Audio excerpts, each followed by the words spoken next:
Bending of cyclist on turning of road. ठीक है,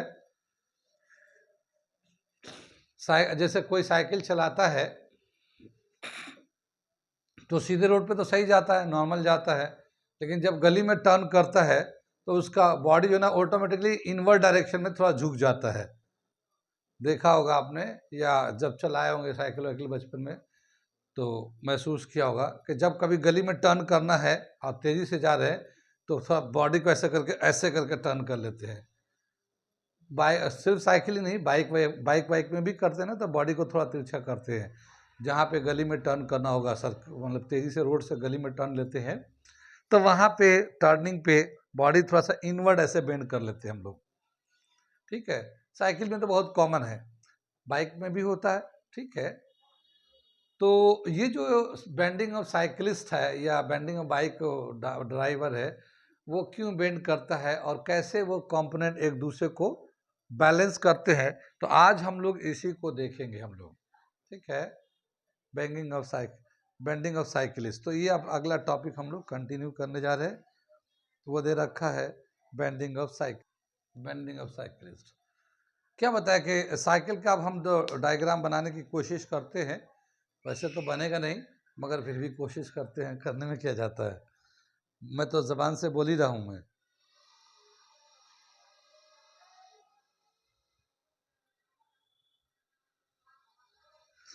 क्या बताया कि मान लेते हैं हम लोग,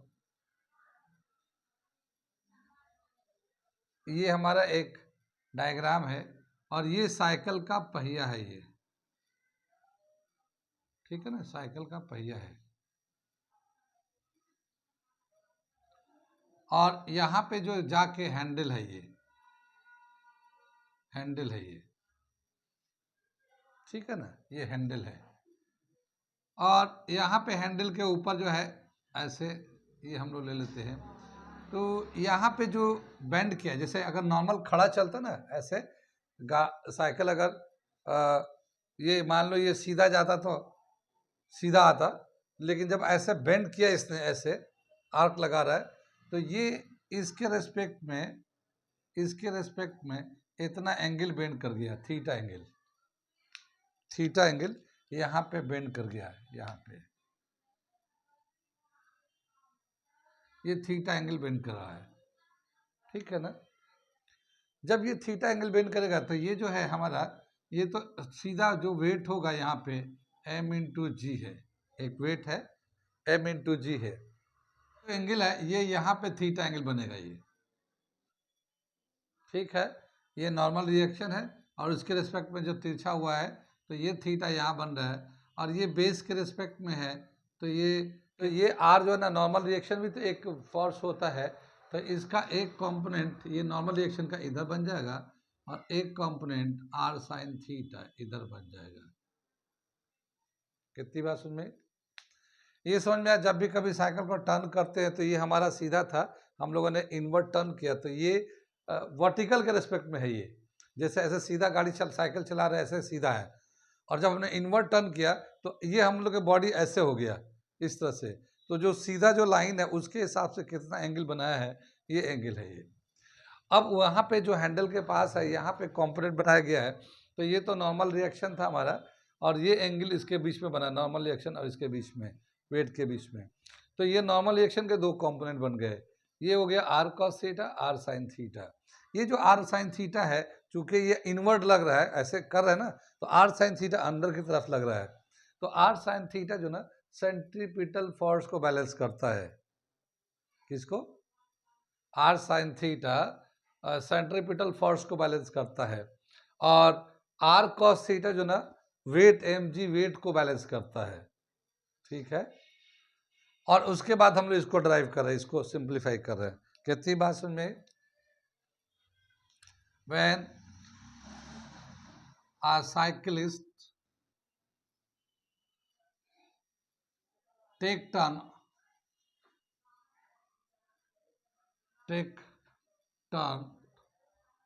on a circular track, it bends inward, inward, ठीक है ना, इट बेंड्स इनवर्ड, ठीक। The bending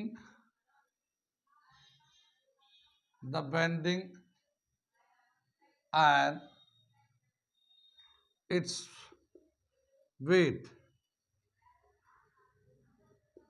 has components as shown, ठीक है ना। r cos theta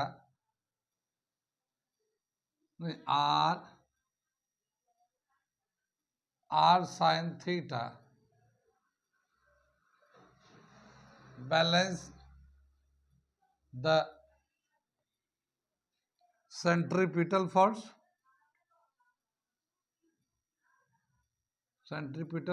and r cos theta balance the weight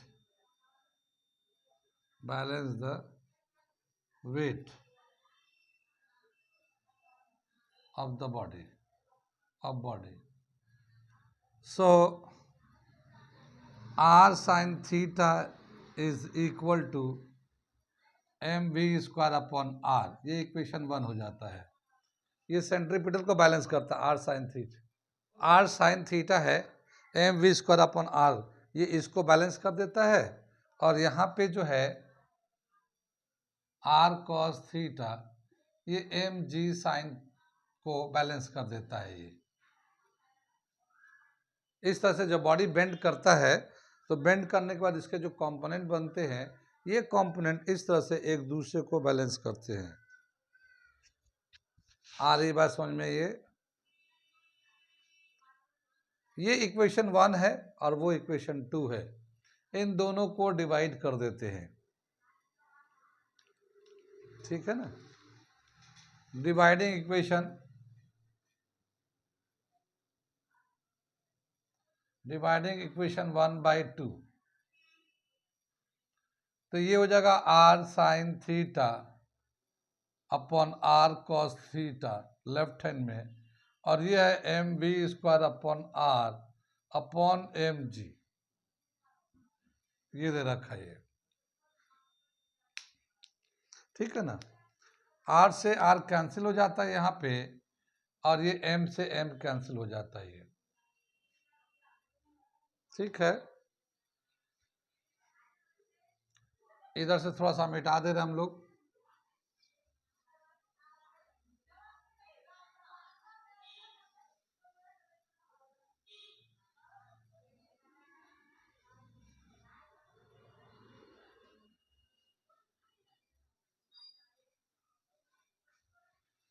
ये साइन बाई कॉस जो है tan थीटा हो जाता है,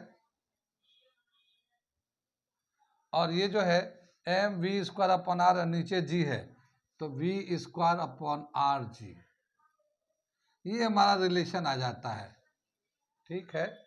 tan theta is equal to V square upon R G, या v is equal to R G tan theta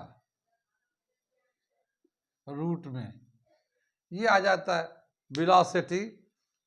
अगर हम चाहते हैं कि बॉडी को कितना वेलोसिटी से टर्न कराएं, तो यहाँ पे कितना वेलोसिटी से टर्न कर रहे हैं, तो ये थीटा जो है, यहाँ से थीटा भी निकाल सकते हैं, tan inverse V square upon R G, ये आ जाएगा हमारा। ये भी एक रिलेशन होता है, यानी कितना बेंड करना होगा ये डिपेंड करता है वेलोसिटी पे। जितना ज़्यादा वेलोसिटी से टर्न लेंगे उतना ज़्यादा बेंड करना पड़ेगा। अगर वेलोसिटी कम होगा तो थोड़ा सा बेंड करके भी टर्न ले सकते हैं, लेकिन अगर वेलोसिटी ज़्यादा होगा तो टर्न का वेलोसिटी ज़्यादा होगा तो एंगल भी ज़्यादा बनाना पड़ेगा। इसी तरह से ये रेडियस जो है और थीटा दोनों एक दूसरे के इन्वर्सली है। क्या मतलब हुआ कि अगर रेडियस ज़्यादा होगा तो एंगल कम है, यानी क्या मतलब हुआ कि अगर बड़े आराम से सर्किल बनाना है तो एंगल छोटा, थोड़ा सा भी बेंड करके काम चलेगा, लेकिन बहुत जल्दी से टर्न मारना है, बहुत शार्प टर्न मारना है, तो उस वक्त एंगल ज़्यादा करना पड़ेगा। शार्प टर्न का मतलब बहुत जल्दी से टर्न लेना है, तो छोटा सा आर्क बनेगा, यानी रेडियस छोटा आएगा, और जब रेडियस छोटा आएगा तो थीटा बड़ा बनाना पड़ेगा, यानी बेंड करना पड़ेगा। आप बाइक रेस देखा है कभी? स्पोर्ट्स चैनल पे देखा होगा आप लोग, बाइक रेस आता है तो बाइक वाले जो स्पीड से जो सर्कुलर ट्रैक पे जो टर्न मारते हैं, बिल्कुल ज़मीन में लेट जाते हैं। देखा है कभी? ज़मीन में लेट जाते हैं, पूरे पैरों के अंदर उनके वो पहने होते हैं जो सेफ्टी कवरेज करके रखते हैं, बिल्कुल ज़मीन में लेट के टर्न मारते हैं, तो उनका स्पीड कम नहीं होता, स्पीड ज़्यादा रहता है और टर्न भी सेफ हो जाता है, क्योंकि वो इतना एंगल बना लेते हैं। लेफ्ट में या राइट में दोनों तरफ वो टर्न मारते हैं। तो वो क्या है कि जितना ज़्यादा एंगल होगा उतना ज़्यादा स्पीड से आप टर्न ले सकते हैं। ये ज़्यादा स्पीड से टर्न लेना है तो आपको एंगल भी ज़्यादा बनाना पड़ेगा, और कम स्पीड, अगर एंगल कम बना रहे तो स्पीड कम होना चाहिए। अगर स्पीड ज़्यादा होगा, एंगल कम बनेगा तो गाड़ी स्लिप कर जाएगी।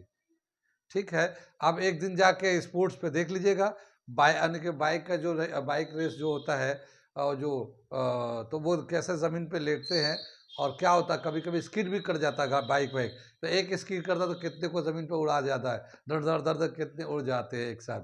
तो वो देखिएगा, और वहाँ फिज़िक्स का एप्लीकेशन है, और जो लोग उसको समझते हैं वो लोग बिल्कुल सेफ निकल जाते हैं। गाड़ी ज़मीन में लेटा के ले जाते हैं मगर सेफ जाते हैं, क्योंकि उनको पता है कि बॉडी को कितना टर्न लेना है, और उस तरह से प्रैक्टिस करते हैं और वो ले जाते हैं। ठीक है ना? तो ये हमारा हो गया bending of cyclist, bending of cyclist, ये टॉपिक हो गया। अब हम लोग चलते हैं, अगला एक टॉपिक है motion of a body in a vertical loop, तो वो मैं करने जा रहा हूँ आपको। यहाँ तक कुछ पूछना तो नहीं है, समझ में आ रहा है?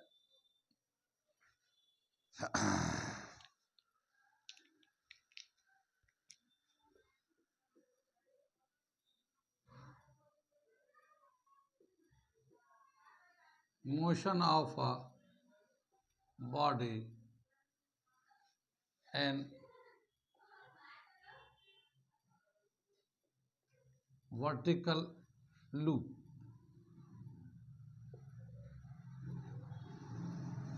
ठीक है ना? वर्टिकल लूप भी बोल सकते हैं, साइकिल भी बोल सकते हैं, ठीक है ना? वर्टिकल लूप तो जानते हैं, जैसे एक तो होता है हमारा ये हॉरिजॉन्टल, ऐसे ऐसे बांध के घुमाते हैं किसी चीज को, तो ये हॉरिजॉन्टल कहलाता है। एक होता है ऐसे ऊपर से नीचे, ऊपर से नीचे ऐसे घुमाते हैं, तो इसको कहते हैं हम लोग वर्टिकल लूप। कितनी बात समझ में आई? तो क्या दे रखा, अगर कोई बॉडी एक वर्टिकल लूप में घूम रहा है, यहाँ पे हम लोग लेते हैं एक, ये वर्टिकल लूप में ऊपर से नीचे की तरफ जाता है, ठीक है ना? वर्टिकल लूप है, तो इसमें हम लोग देखते हैं दो मेन चीजें हैं। एक तो वेलोसिटी, कहाँ पे कितना वेलोसिटी है, और दूसरा टेंशन। तो ये दो चीजें हैं, और उसके बाद एक दे रखा condition, minimum condition to revolve the body in a vertical loop, यानी कम से कम कितना वेलोसिटी हो कि ये वर्टिकल लूप में घूमे। तो अभी हम इसको बता रहे हैं, तो जब कभी कोई बॉडी को वर्टिकल लूप में घुमाते हैं तो क्या क्या कैसे कैसे काम करता है वो हम बताने जा रहे हैं, और क्या रिलेशन आता है। ठीक, क्या दे रखा, motion in a vertical loop, vertical cycle.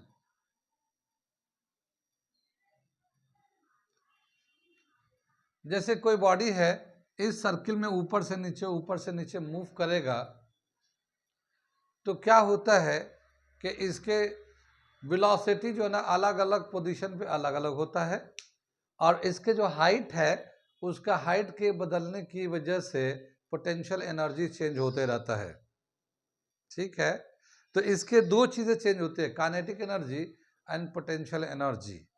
लेकिन कंजर्वेशन ऑफ एनर्जी के हिसाब से ये भी बताया कि total energy at any point remain same. किसी भी पॉइंट पे जो टोटल एनर्जी होगा वो हर जगह बराबर होगा, ठीक है ना? ये और बात है, कहीं पे पोटेंशियल एनर्जी ज़्यादा होगा काइनेटिक एनर्जी कम होगा, या कहीं पे काइनेटिक एनर्जी ज़्यादा होगा, पोटेंशियल कम होगा, लेकिन टोटल एनर्जी ये सेम रहते हैं। कितनी बात समझ में आई? अब जैसे एक बॉडी है, ये तो हाईएस्ट पॉइंट पे है, तो ये हमारा एच लेते हैं हाईएस्ट पॉइंट, ये जो है ना लोवेस्ट पॉइंट पे है, ठीक है ना? कितनी बात समझ में आई? ठीक है, यहाँ पे मैं एक लाइन लिख देता हूँ, when a body revolve in a vertical circle, in a vertical circle total energy remain same at every point, हर जगह पे एनर्जी जो ना बराबर होगा। अब ये ले लिया हम लोगों ने, एक पॉइंट ले लिया, एज हाईएस्ट पॉइंट ये ले लिया, यहाँ पे जितना एनर्जी होगा, लोएस्ट पॉइंट यहाँ पे जितना एनर्जी होगा बराबर ही होगा एनर्जी। ये और बात है, कहीं पे काइनेटिक एनर्जी ज़्यादा होगा, कहीं पे पोटेंशियल काइनेटिक एनर्जी कम होगा, मगर एनर्जी कंजर्व रहेगा। तो यहाँ से एक लेते हैं पॉइंट को हम लोग, यहाँ से एक पॉइंट लेते हैं हम लोग, ये एक पॉइंट है, ठीक है। एक बार बॉडी यहाँ पे है, सपोज करते हैं एक मोमेंट पे यहाँ पे बॉडी है, एक मोमेंट पे बॉडी यहाँ पे है, ये पॉइंट पे यहाँ पे बॉडी है, ठीक है। और यहाँ पे जो एंगल बन रहा है ये थीटा बन रहा है, ये जो यहाँ से यहाँ तक ये सेंटर है, तो ये यहाँ से यहाँ तक रेडियस है, ये रेडियस कहलाएगा। ये कितनी बात समझ में?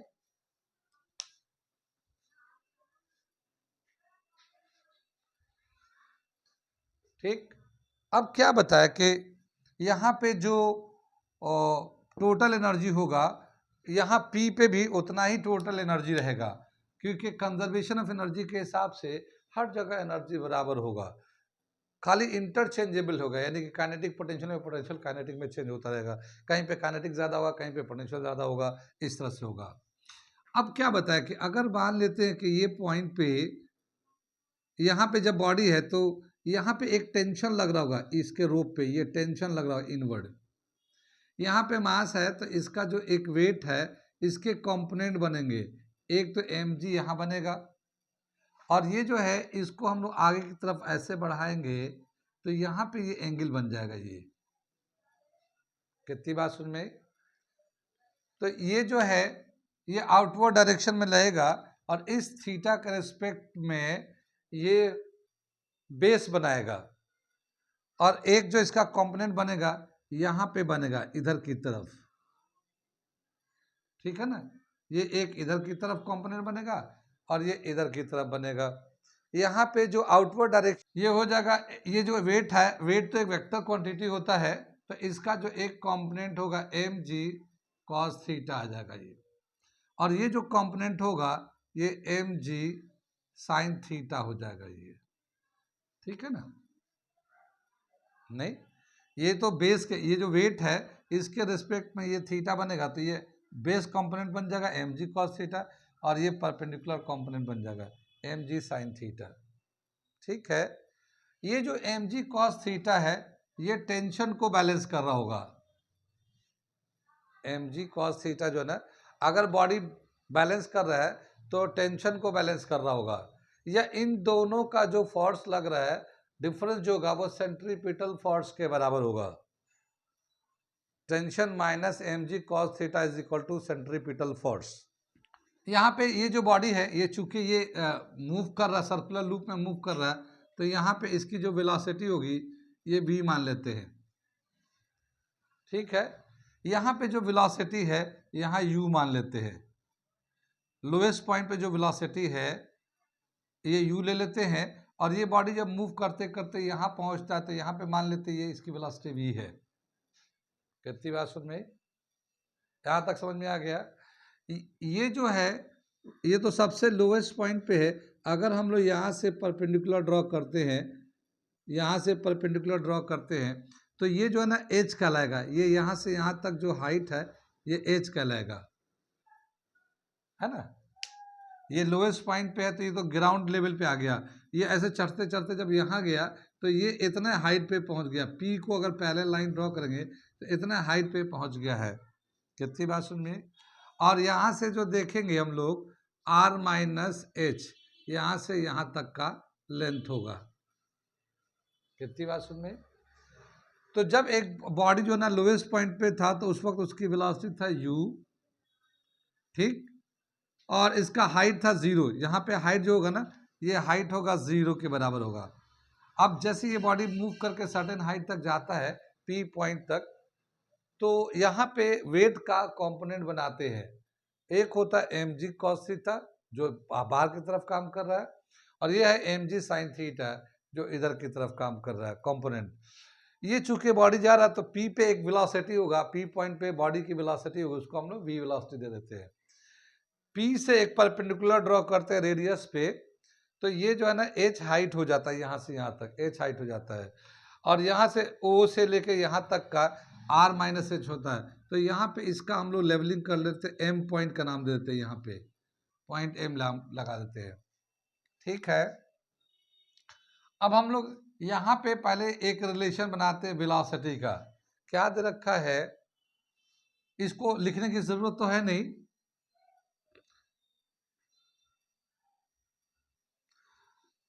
यहाँ पे हम लोग लिख रहे हैं द कंपोनेंट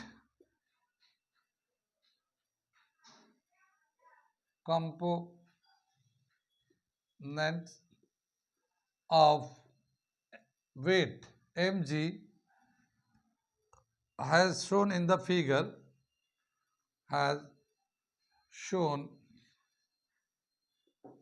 figure, ठीक है। क्या बताया, according to conservation of energy,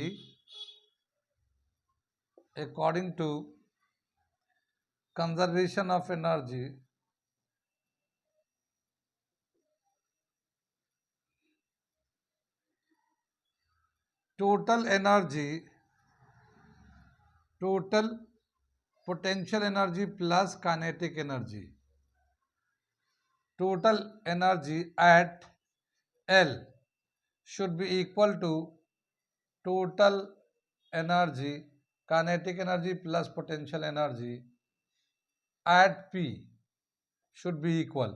ये दोनों एनर्जी जो है बराबर होने चाहिए। Potential energy plus kinetic energy L point पे टोटल जितना होगा उतना ही काइनेटिक एंड पोटेंशियल P पे होना चाहिए कंजर्वेशन ऑफ एनर्जी के हिसाब से। ठीक है।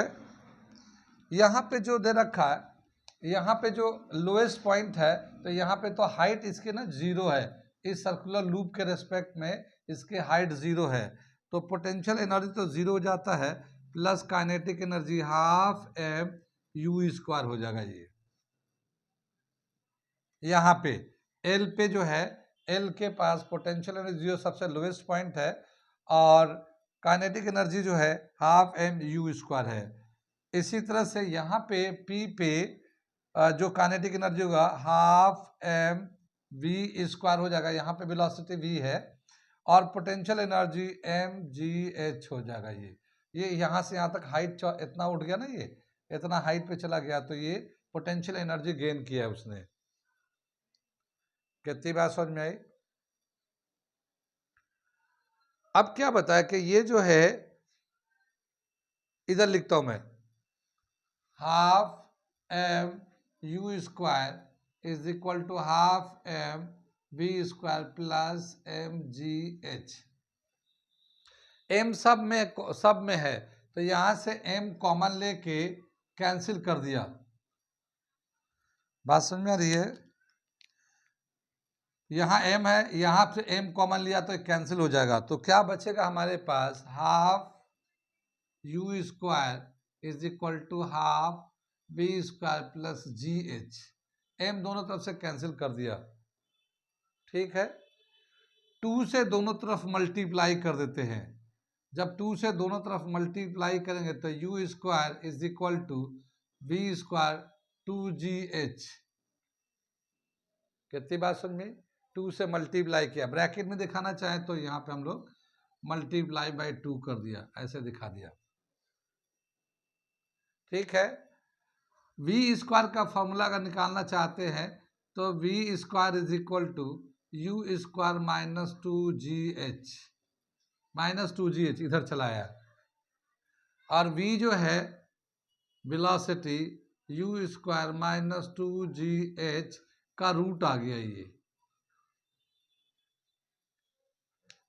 तो ये एक हमारा वेलोसिटी का रिलेशन आ गया। जब भी कभी कोई बॉडी वर्टिकल लूप में या वर्टिकल सर्किल में घूम रहा होगा, रिवॉल्व कर रहा होगा, तो उसकी कितनी वेलोसिटी है, किसी पॉइंट पे कितनी वेलोसिटी है, वो initial velocity u minus 2GH। तो यहाँ पे h बदलता रहेगा, h का वैल्यू बदलता रहेगा और उसके हिसाब से वेलोसिटी का वैल्यू बदलता रहेगा। तो ये जो आ गया relation for velocity at any point, तो v is velocity at any point, ठीक है ना।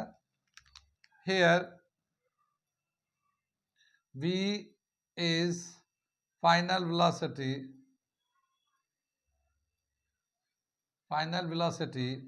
at any point of vertical circle, यानी वर्टिकल सर्कल पे अगर लूप में मूव कर रहा बॉडी तो कितना वेलोसिटी होगा, फाइनल वेलोसिटी, वो हम लोग इस वाले फॉर्मूले को यूज करके निकाल सकते हैं हम लोग। यहाँ तक समझ में आ गया, ये इसे नोट करिए, फिर मैं आगे बताता हूँ। अब लिखते हैं टेंशन इन ए स्ट्रिंग। दूसरा जो रिलेशन निकालने जा रहे हैं हम लोग वो है टेंशन इन द स्ट्रिंग।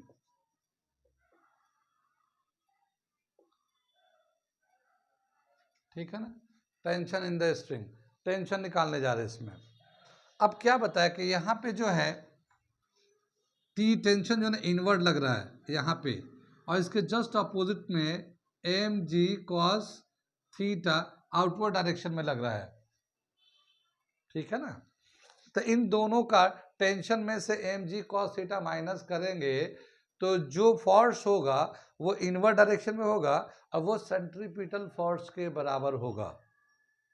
ठीक है, अगर बॉडी सर्कुलर वर्टिकल लूप में रिवॉल्व कर रहा है तो जाहिर है उसको सेंट्रीपिटल फोर्स की ज़रूरत होगी, तभी तो रिवॉल्व करेगा, और एकदम suitable amount of centripetal force होना चाहिए तभी जाके वो रिवॉल्व करेगा।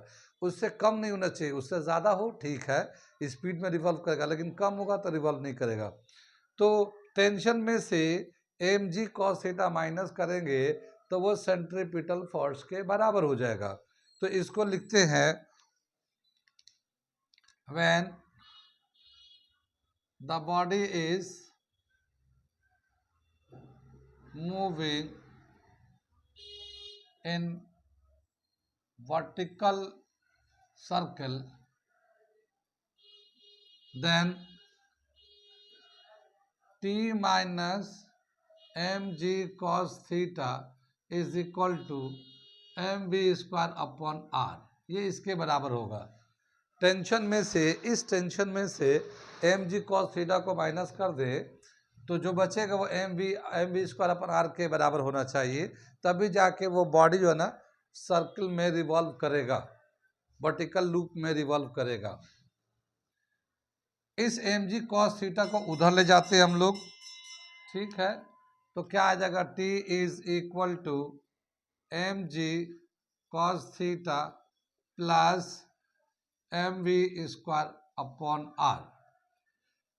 ठीक है, यहाँ पे जो वेलोसिटी का, यहाँ पे जो वेलोसिटी है, यहाँ पे इस बॉडी की जो वेलोसिटी है ये v है, तो इस v की जगह पे तो हम लोग वो वाला डाल सकते हैं, ये v स्क्वायर की जगह पे, क्योंकि ये v है और v स्क्वायर जो था ना u square minus 2gh, square में तो इतना है, लेकिन वो हम लोग खाली v निकाला था, तो ये वैल्यू तो यहाँ पे आ जाएगा।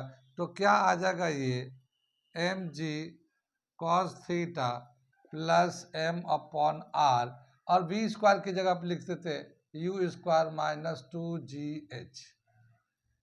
ठीक है ना, ये हमने लिख दिया v स्क्वायर की जगह पे। यहाँ पे जो है ना cos थीटा है, cos थीटा को हटाते हैं, तो कॉस थीटा को कैसे रिप्लेस करते हैं, यहाँ पे एक ट्रायंगल बन रहा है, देखिए OMP, ये एक ट्रायंगल बन रहा है यहाँ पे, ठीक है। और जब यहाँ थीटा है तो इसके सामने वाला साइड परपेंडिकुलर हो जाएगा, ये वाला एडजेसेंट साइड बेस हो जाएगा और ये वाला साइड हाइपोटेन्यूज हो जाएगा, ठीक है। तो पहले हम लोग कॉस का रिलेशन यहाँ से निकालते हैं। ये इक्वेशन नंबर डाल के रख देते हैं, इक्वेशन नंबर 1 ले लेते हैं इसको, वैसे 2 ले लेते हैं, एक तो ये वाला है हमारा, ठीक है ना, एक ना, ये 2 ले लेते हैं। इन राइट ट्रायंगल PMO, ये है PMO, यहाँ पे 90 का एंगल है। कॉस थीटा अगर निकालना चाहते हैं तो बेस अपन हाइपोटेन्यूज हो जाएगा, और बेस तो OM हो जाएगा, हाइपोटेन्यूज OP हो जाएगा। कितनी बात समझ में आई? आगे चले हम लोग, ये देखिए ये OM बेस हो जाएगा और OP हाइपोटेन्यूज हो जाएगा। तो OM की जगह पे लिख लेंगे R माइनस H, ये R माइनस OM हो जाएगा, और ये R हो जाएगा, OP R हो जाएगा, क्योंकि वो रेडियस के बराबर है। तो cos थीटा की जगह पे हम लोग ये वाला लिख सकते हैं, यहाँ पे cos थीटा है तो इसको रिप्लेस कर देते हैं। Now tension is equal to, ये mg तो है ही है, और इसका है R minus H upon R, ये तो इधर हो गया, फिर प्लस M अपॉन R, और ये U स्क्वायर माइनस 2GH, ये आ गया टेंशन का पूरा रिलेशन। अब इसको सिंप्लीफाई कर देते हैं, थोड़ा सा इसको सिंप्लीफाई कर देते हैं, तो क्या आ जाएगा, ये हमारा इधर निकालते हैं हम लोग।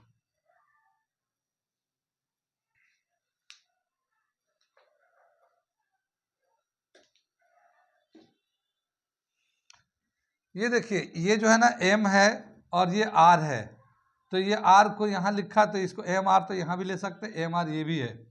तो हम लोग क्या करते हैं, MR को कॉमन ले लेते हैं, M अपन R जो है ना कॉमन आ गया दोनों में से, ये भी M अपन R है, ये भी M अपन R, यहाँ जो अंदर लिखा हुआ है ये बाहर कर लिया। अब क्या बचा यहाँ पे, G, इस वाले ब्रैकेट में बचेगा G R माइनस H, ये यहाँ से बचेगा G R माइनस H, और यहाँ से बच रहा है U square minus 2GH plus U square minus 2GH, ये हमारा बच रहा है। इसको सिंप्लीफाई करते हैं हम लोग और फर्दर, तो ये M अपन R तो कॉमन ये ऐसे ही रहेगा, इसको मल्टीप्लाई करते हैं, ब्रैकेट को ओपन कर देते हैं, तो ये हो जाएगा GR minus GH plus U square minus 2GH, ठीक है ना, ये आ गया। अब यहाँ पे टेंशन का जो रिलेशन आएगा M अपॉन R, और ये आ गया, देखो U स्क्वायर पहले लिख लेते हैं, U स्क्वायर को पहले लिख लिया, यहाँ पे माइनस GH है, यहाँ माइनस 2GH है, तो एक GH माइनस में 2GH माइनस में, तो टोटल कितना हो जाएगा, माइनस 3GH माइनस, या प्लस GR लिख लेते, पहले GR लिख लेते, माइनस 3GH लिख लिया, ठीक है ना। कितनी बात सुनी, ये एक हमारा टेंशन का रिलेशन आ गया, ये हमारा टेंशन का जनरल फॉर्मूला हो गया। ये जैसे velocity V square is equal to U square minus 2GH, ये वेलोसिटी का था जनरल फॉर्मूला, कहीं पे भी हम लोग वेलोसिटी निकाल सकते हैं इस फॉर्मूले के हेल्प से। उसी तरह से टेंशन अगर निकालना हो किसी भी पॉइंट पे, तो हम लोग M अपॉन R bracket U square plus GR minus 3GH, इससे हम लोग निकाल सकते हैं। तो ये हो गया, this is an equation of, it is an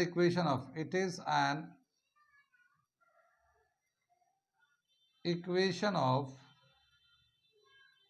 tension at any point in vertical loop। Vertical loop में कहीं पे भी टेंशन निकालता है तो ये हम लोग फॉर्मूला यूज करेंगे, और वेलोसिटी निकालना हो तो ये इनमें से यूज करेंगे। अब जैसे टेंशन का दो स्पेशल पॉइंट पे निकालते हैं, ठीक है ना। दो टेंशन जो ना इधर से नोट करिए तो मैं मिटा के बाकी बताता हूँ। अब लेते हैं यहाँ पे tension at highest point, tension eight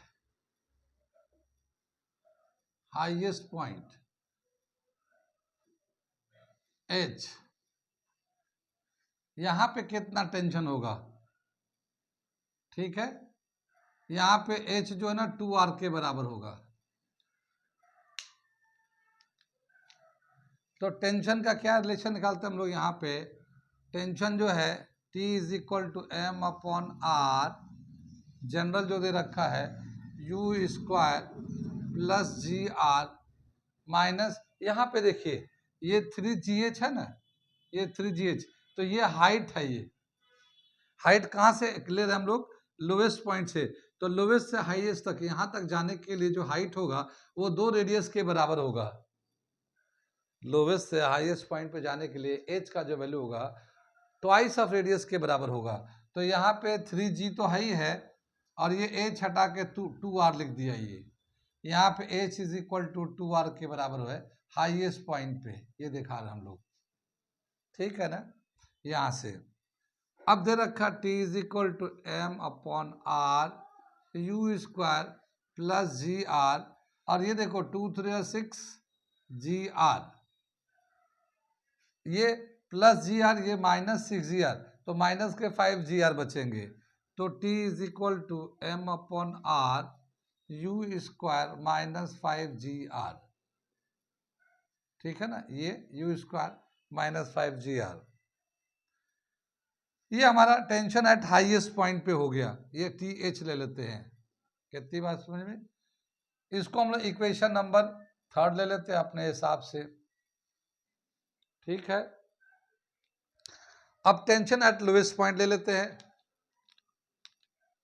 ठीक है। सेकेंड ले लेते हैं tension at lowest point L, जो लोएस्ट पॉइंट है वो L है, और यहाँ पे जो H जो है 0 के बराबर होगा। यहाँ पे हाइट जो है ना 0 के बराबर है ना, लिखा हुआ ये H हाइट 0 के बराबर है। तो अब इसी में दोबारा से अगर हम लोग H का वैल्यू 0 डाल देंगे तो ये तो खत्म हो जाएगा पूरा ही। बचेगा क्या, ये टेंशन एट लोएस्ट पॉइंट का, tension at lowest point m अपॉन r, और ये होगा U square plus G R. ये हमारा फोर्थ इक्वेशन हो गया। कितनी बात सुनिए, ये टेंशन कौन ज्यादा है, हाईएस्ट पॉइंट पे टेंशन ज्यादा है या लोएस्ट पॉइंट पे टेंशन ज्यादा है। देखिए यहां से U square plus G R है, यहाँ पे यू स्क्वायर माइनस 5GR है, ये माइनस में 5 है, ये प्लस में है, यानी टेंशन एट लोएस्ट पॉइंट जो है ज्यादा है।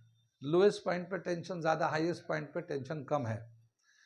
कितना डिफरेंस है, डिफरेंस निकालते हैं, difference in tension at lowest and highest point, ठीक है। तीसरा इसी में ले रहे हैं, डिफरेंस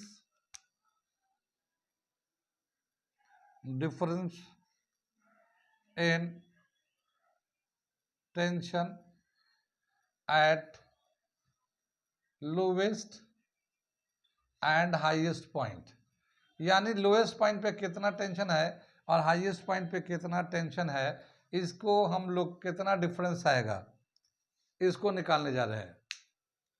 आगे चले हम लोग, ये मिटा दे इधर का ऊपर का, ठीक है। तो डिफरेंस निकालते हैं तो क्या होगा, tension at lowest point minus tension at highest point, ठीक है। लोएस्ट पॉइंट का टेंशन है m अपॉन R U square plus G R, ये तो हमारा लोएस्ट पॉइंट का है। फिर ये माइनस हाईएस्ट पॉइंट का क्या है, m अपॉन आर, ये वाला m अपॉन R U square minus 5GR, ये है, ठीक है। अब इन दोनों में m अपॉन आर कॉमन ले लेते हैं, एम अपन आर दोनों में से कॉमन ले लिया, ये बचेगा U square plus G R, और ये माइनस है तो इसके ब्रैकेट का सभी साइन उल्टा हो जाएगा, तो minus you square plus 5GR ये हो जाएगा। यू स्क्वायर से यू स्क्वायर कैंसिल हो जाएगा, ये 5GR प्लस 1GR 6GR, तो क्या होगा m upon are into 6GR, ये r से r कैंसिल हो जाएगा, तो कितना ऐसा आएगा 6mg, इतना के बराबर आ गया। यानी कि लोएस्ट पॉइंट का जो टेंशन है, हाईएस्ट पॉइंट का जो टेंशन है, तो लोएस्ट पॉइंट पे तो ज़्यादा टेंशन है, हाईएस्ट पॉइंट पे कम टेंशन है। लोएस्ट पॉइंट पे टेंशन क्यों ज़्यादा है कि देखिए यहाँ पे इसका जो वेट है ये तो m इंटू जी नीचे की तरफ डाउनवर्ड एक्ट करता है, और ये जो टेंशन ऊपर की तरफ जाता है, तो इस पूरे बॉडी को नीचे से ऊपर ले जाना है, तो इसको वेट भी लेना है और सेंट्रीपिटल फोर्स को भी बराबर करना है, तभी तो बॉडी ऊपर की तरफ जाएगा। तो इसीलिए टेंशन लोवेस्ट पॉइंट पे ज़्यादा है, और टेंशन लोवेस्ट पॉइंट पे जो है और हाईएस्ट पॉइंट पे है, उन दोनों का जो डिफरेंस है वो 6mg के बराबर है, ठीक है ना। यानी जितना मास है उसका 6 गुना उसका डिफरेंस है, टेंशन का डिफरेंस है, बॉडी का जितना मास है। m इंटू जी वेट हो जाएगा और उसको 6 से मल्टीप्लाई किया है।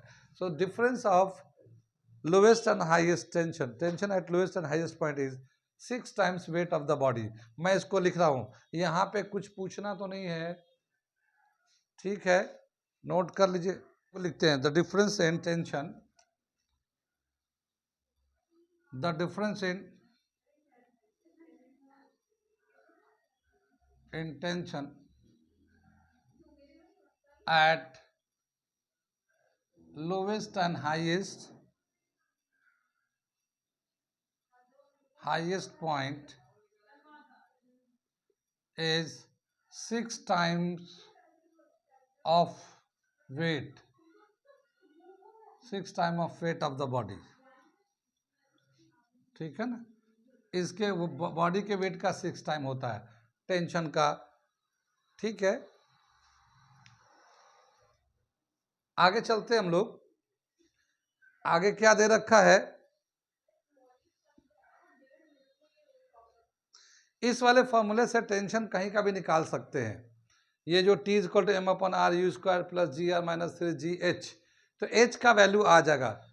अगर मान लो सेंटर पे, यानी यहाँ पे सेंटर के अलोंग अगर आधे हाइट पे निकालना चाहते हैं, तो यहाँ पे H का वैल्यू R ले लेंगे, फिर उससे टेंशन निकाल लेंगे, ठीक है।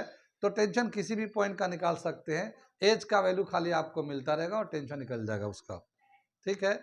और यहाँ पे वेलोसिटी निकाल सकते हैं, v square equal to U square minus 2j, कहीं पे भी कितना वेलोसिटी है वो निकल जाएगा।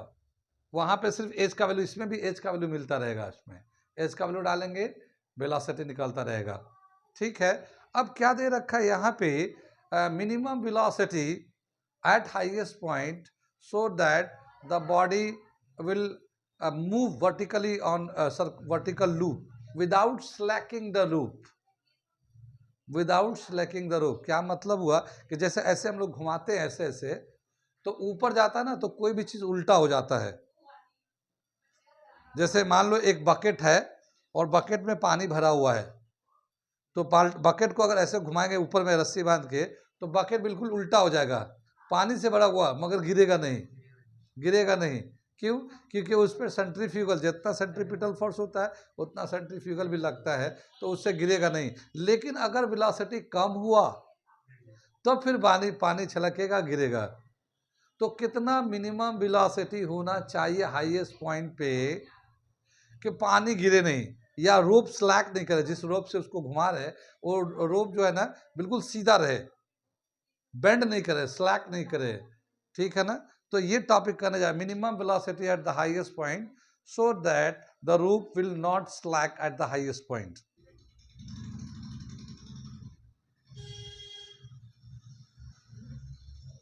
Minimum velocity at lowest point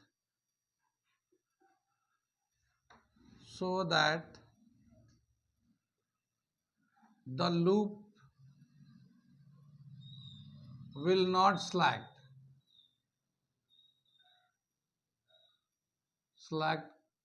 at highest point, at highest point, ठीक है ना। लोवेस्ट पॉइंट पे कम से कम कितना वेलोसिटी होना चाहिए कि ये बॉडी बिल्कुल सर्कल में लूप घूम जाए विदाउट स्लैकिंग, कितना होना चाहिए। तो क्या बताया कि जो हाईएस्ट पॉइंट पे जो वेलोसिटी है वो अगर हम निकालना चाहते हैं तो इसका जो है हाईएस्ट पॉइंट पे जो टेंशन होना चाहिए वो ग्रेटर देन जीरो हो, कम से कम जीरो के बराबर हो। अगर ग्रेटर देन जीरो होगा टेंशन तब तो फिर सेंट्रीफ्यूगल उसके हिसाब से बाहर की तरफ लग जाएगा, सेंट्रीपिटल के रेस्पेक्ट में सेंट्रीफ्यूगल लग जाएगा। तो उसके लिए कंडीशन क्या दे रखा, the tension at the highest point should be positive और it should be greater than zero, ठीक है। ठीक, to revolve an vertical circle, ठीक है, the tension at highest point, tension at highest point